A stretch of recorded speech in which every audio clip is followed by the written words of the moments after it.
Welcome to this very special edition of the KAJ Masterclass Live, the show which ensures that you profit from your time spent here with experts, either through their industry insights, information, or simply learning from them. And today we have with us Rick Sorenson. He's an author, he's a creativity coach. So we'll learn from him about the blocks that can, what the hidden fears that can block your creativity and how letting go of fear can unlock the God given creativity waiting inside you. Welcome to the show, Rick. Oh, thank you very much. I'm excited to be here. You are welcome. Welcome to the show, Rick. Welcome to India in this online form. And I'm sure not just in India, but a lot of people across the globe will benefit from what we are going to talk right now. We'll talk about art, we'll talk about spirituality, and we'll talk about unlocking creativity. But before that, let's talk a bit about your journey, your background, so that the audience knows who they are listening to. Okay. Well, I grew up in Idaho, which is the northwest corner of the United States. And so I've just always loved art. I studied it in junior high, which is where I began really more of a mature journey in learning the skills of art. And so then I studied art in college, and I went to an art school where I furthered my education in learning just the training and the skills of the various art forms. And later on, I taught in a private school and then to adults, and that's where I really learned a lot of things, was teaching adults. Absolutely, Rick. So, what is it that you are trying to say with what you are doing and with what you are saying at the moment? Um, well, I think the most important thing I want to get across is that creativity is in every person. And our society often is geared to try to make us believe that we're not creative, or only the special people are creative, but not just anybody. It's always the special people. But that's not really true. And so that's the main point I want to really people to understand. Absolutely. So why is it like that? That it has come down to it is only for some people. You see, in old times, even in when humans were still in their caves, they used to draw things on the Hmm. caves, and they were not Yes. some they were not trained in some big a school or something about art and all that stuff. They just drew what they felt like, even when language was not fully formed or starting to understand. How did this whole blocks came up in our history or in our the way we have grown up? Well, some of it's been kind of formed by society. Society doesn't see creativity as important, and so it discounts that or wants to limit it. Like in business, um, employees have to conform to a certain structure, and they're not encouraged to be creative. They're only encouraged to do their task. And if there's any creativity involved, it's only going to be by the head of the company, but or maybe a select few, but not really. um, Companies do not look for ways to refine and innovate in ways that might actually help them. And so society itself is geared in that fashion. I think there's another thing that happens, and this is a biological development that people have. Between ages 8 to 10, a child's brain is beginning to develop, and it is in this transition stage, going from subjective thinking, where the child is kind of thinking this is this, and it's transitioning to abstract thinking, where associating this is that. So this development of the brain has been observed by psychologists as they look at children's drawings. And so the drawings are at this beginning stage is all their inner language. They're getting all these inner stories that they have out. But as this transition is going on, they're now starting to look outside of themselves into the outer world. And they want to draw what they see in it to look like what they're observing, whether it's a knick-knack, pages out of a magazine.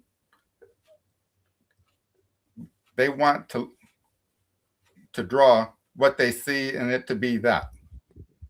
Now, if they do that and it doesn't look like what they're observing, they'll get frustrated, but they'll keep trying. And it's often about a 2-year process of them trying and trying and trying, but it not looking like what they're looking at. And so frustration will build up in them, and it will reach a saturation point at some time, and they'll say, oh, I hate drawing. I hate art. I can't do it. Now, if they're learning a different creative form, like in music or dance, they'll devote all their creative energy into that other creative form. But if they aren't, then they enter what I call the quitting stage, where they quit being creative and they shut off that portion of their soul that's creative.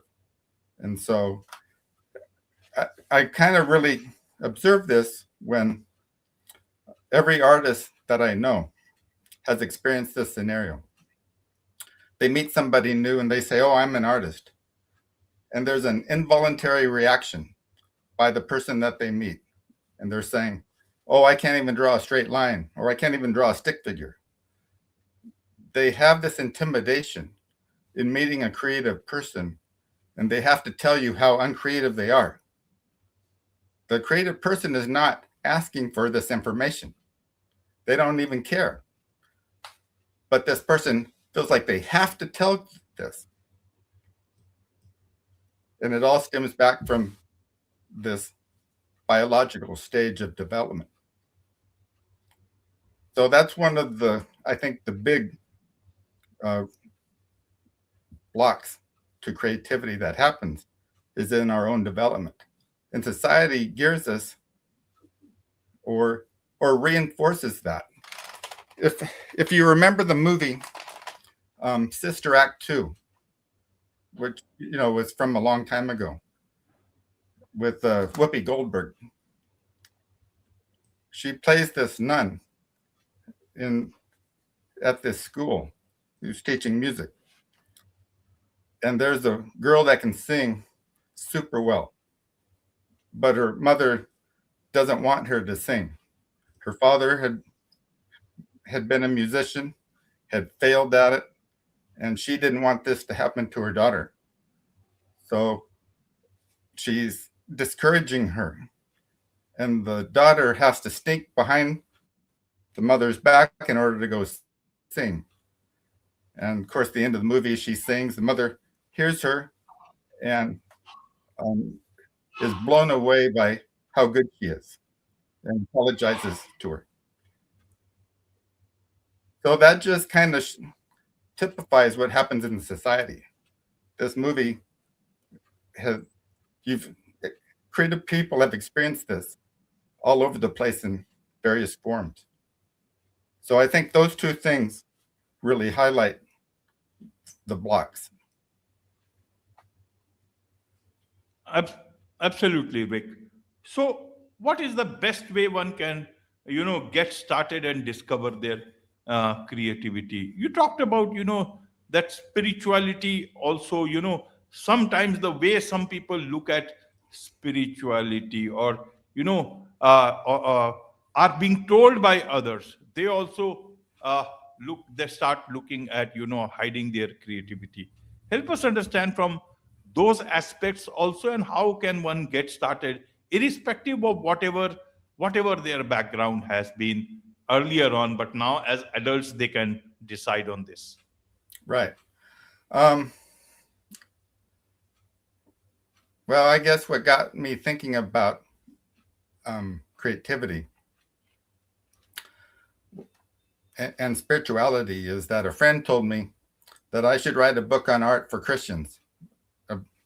And so as I began to really research this and see what the Bible says about the arts and about it, that this is where I really learned that we as people, we have to create. In the beginning of the Bible, in Genesis 1:1, it begins, in the beginning, God created the heavens and the earth. So the first way God reveals himself to us in the Bible is that he is creator. And then when he forms man, he says, let us make man in our own image. Part of that image that God put in us is that we are also creators. So we have to create. If you think about it, everything that you see around you first started in someone's imagination. We have to create. It is part of who we are as human beings, and we have to. So if this is true, that we are made in the Creator's image and that we have to create, then this is a spiritual practice. Creating in itself is spiritual in nature, and it doesn't really matter what we create, though that's not totally true. We're not meaning the negative things,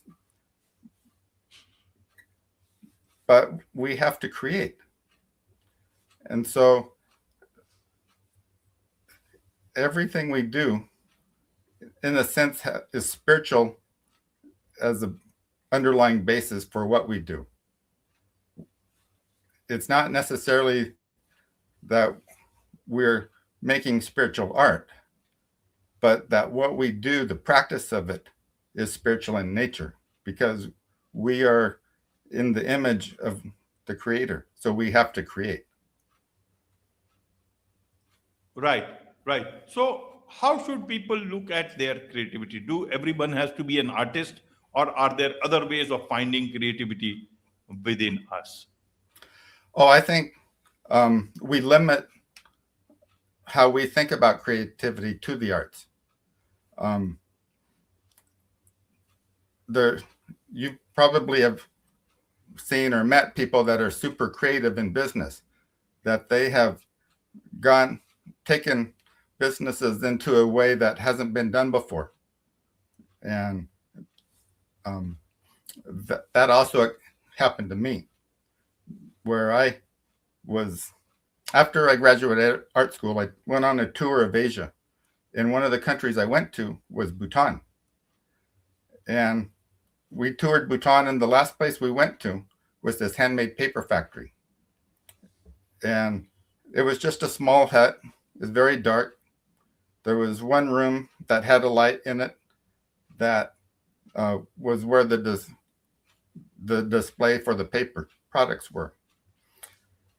And when I was there, the first international shipment that this factory had done was to England, and the crate with the paper was open. It hadn't been closed yet, ready to be shipped.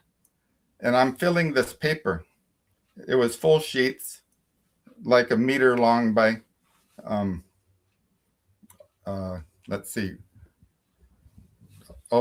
about 2 feet wide.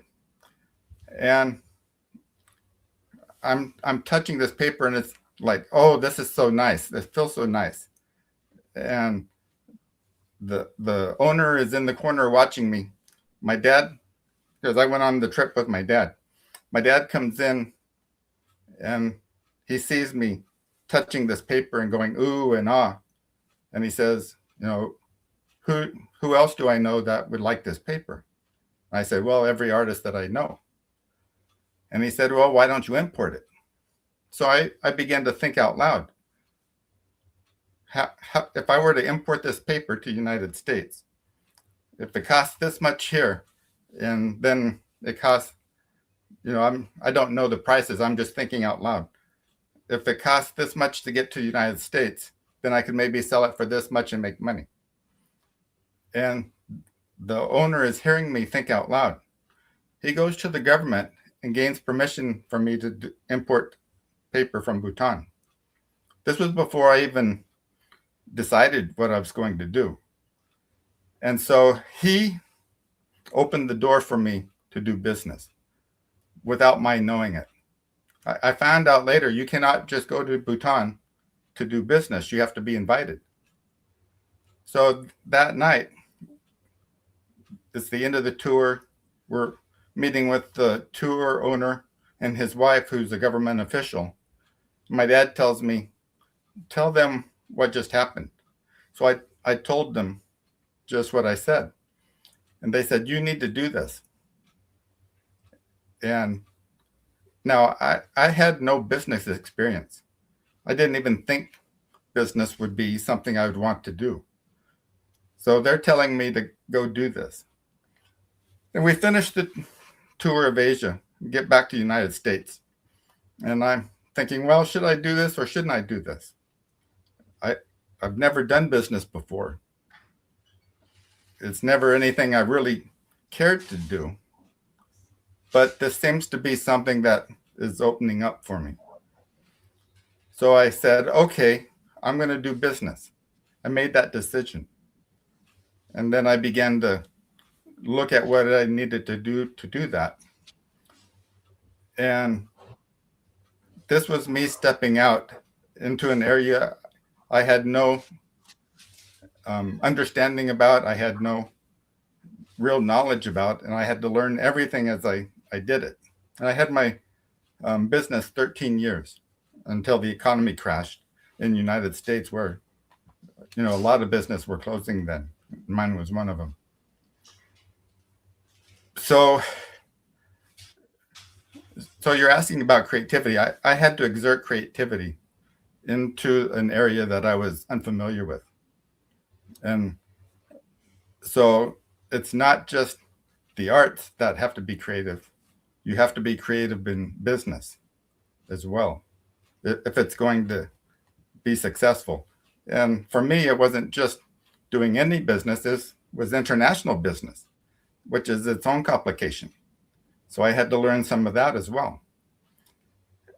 And how you interact with the public, as in selling your products. That has to be creative as well. So creativity gets involved into every aspect of our lives. It's in not only the creative things that we make or the performances that we do in music or drama or dance, but it's in often our everyday lives that we are creative, that we're having to think creatively in order to problem solve. Creativity itself that scientists have discovered or examined involves a couple of things. One is problem solving, and we have to solve problems all the time. The other thing is taking something that already exists and applying it for a new application. And so I think a good example of this is the story of Velcro. Velcro was invented by a Swiss engineer. He was taking his dog for a walk out in the woods, and they got back and there were all these burrs that were on him. And he decided to look at it under a microscope. That the burrs had little tiny hooks on them, and they went into the loops, the holes of the cloth of his pants, and that's how it stuck. And then he saw this as a principle, and he invented Velcro, which is this just a new application of this principle. And then he became very successful. And so his creativity with not only in problem solving, but looking at what the problem was, and now reapplying this into something useful. Right, right, Rick. So, in a nutshell, what is it that you would want to tell the audience about creativity? That creativity is a way of thinking. It's you start to look at things differently in life. If you're going to try to solve a problem, that's one aspect of creativity. If you're going to not only solve a problem, but you're going to put a new application of something that you see could work well in this other area, that's another form of creativity. It's not just putting something down on paper, making a picture, or it's not just being a composer and composing music that everyone can enjoy. But you Absolutely, bring, absolutely, Rick. There is so much to learn about all this from you, and I'm sure a lot of people would want to connect with you. What's the best way for them to do so? uh, have the book that I mentioned, Art the Church's Response, is on Amazon. You can find my writings on Substack. I write about the nature of creating and aesthetics from both the maker's point of view and the audience's point of view. So those would be the easiest ways to find what I've done. Absolutely, absolutely. With this, it's a wrap on this very special edition of the KJ Masterclass Live. Thank you so much indeed for joining Oh, us. thank you for having me. I've enjoyed it so much.